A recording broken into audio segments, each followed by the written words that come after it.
On June 25, 1941, President Roosevelt issued Executive Order 8802, establishing the fair employment by the armed forces. From 1942 to 1949, a few brave African-American men changed the face of the United States Marine Corps forever. Faced with many challenges, they set out to make a difference and ended up making history.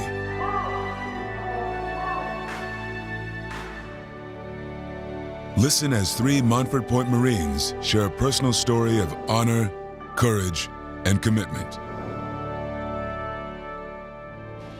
My name is Robert D. Reed. Served 26 years in the Corps, from 1948 till 1974. The reason why I joined the Marine Corps was because at the time there was a draft, and when I graduated from high school, my buddies and I said, let's find out what the military is all about. Collectively, we said, let's do the Marine Corps. They seem to be some pretty tough guys. Now, we had joined. We weren't drafted, we joined the Marine Corps. They never told us that we were going to a separate boot camp. Well, the first couple of weeks was pure hell. My drill instructor, he was the one that told us that if you're going to be a black Marine, you're going to have to be better than anybody else. Better. Subjected to very intense training, Reed and his fellow Montford Point Marines endured the hardships of boot camp, pushing them to limits most Marines had never experienced. Well, the thing is, after my tour was up, came back to the States, and it just so happened that the Marine Aviation wanted to get blacks into their ranks. And I was one of the first blacks to go into Marine Aviation as an enlisted man. And my time in aviation wasn't until I got out of the Marine Corps.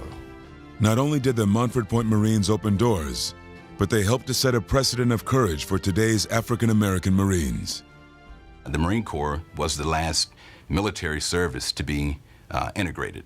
And I think that was the beginning of a new era of the Marine Corps.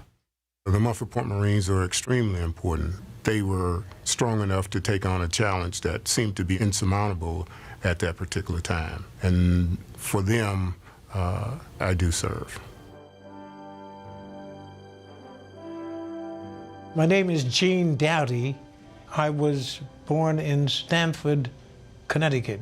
I was really appointed by the Navy Department to serve in the Marines. 7 months after the famous 8802 presidential proclamation allowed us to go into the Marine Corps.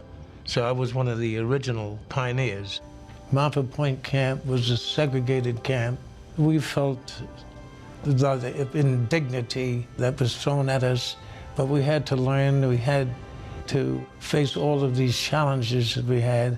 Shortly after graduating from boot camp, Gene Dowdy's typical duties as an admin clerk shifted as the Commandant began increasing the responsibilities of African-American Marines in the war campaign.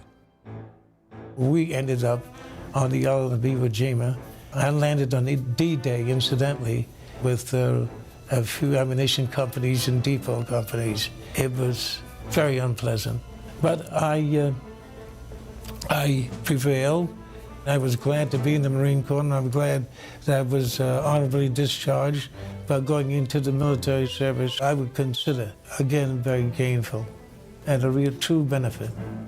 The legacy of the Montford Point Marines, much like the famed 54th Infantry Regiment and the Tuskegee Airmen, is significant in the history of America and its armed forces. I think it's something that a lot of people need to hear, to appreciate what they've actually done and to appreciate the opportunity that they created. Charles O. Foreman. I joined the Marine Corps because I happen to be one of those people who does not like to be drafted. If I've got to do something, I like to do it on my own. I was ordered to go to Jacksonville, North Carolina, Montford Point. My experience in the boot camp was very typical. During Foreman's time at the Montford Point camp, conditions were tough, as they were forced to build and live in wooden huts surrounded by the heavily rugged Jacksonville, North Carolina terrain. After boot camp, the war in the Pacific was of course proceeding, and what was created was what they call the First Colored Replacement Battalion. And this was a group of men, I believe it was about 100 in the group. At that time, I think I had been promoted to a 3-stripe sergeant, and I was responsible for all these people.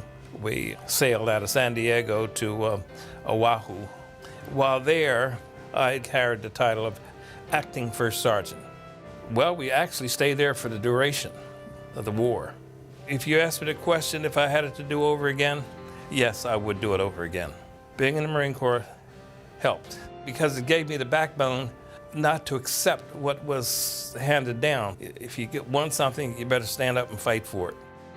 Today, there are thousands of African American Marines serving in all fields and in every occupational specialty of the Marine Corps. If a Montford Point Marine walked up to me today, I would say thank you. Thank you for paving the way. Thank you for creating an opportunity for myself and my brothers in arms that's come before me and those that are come after me.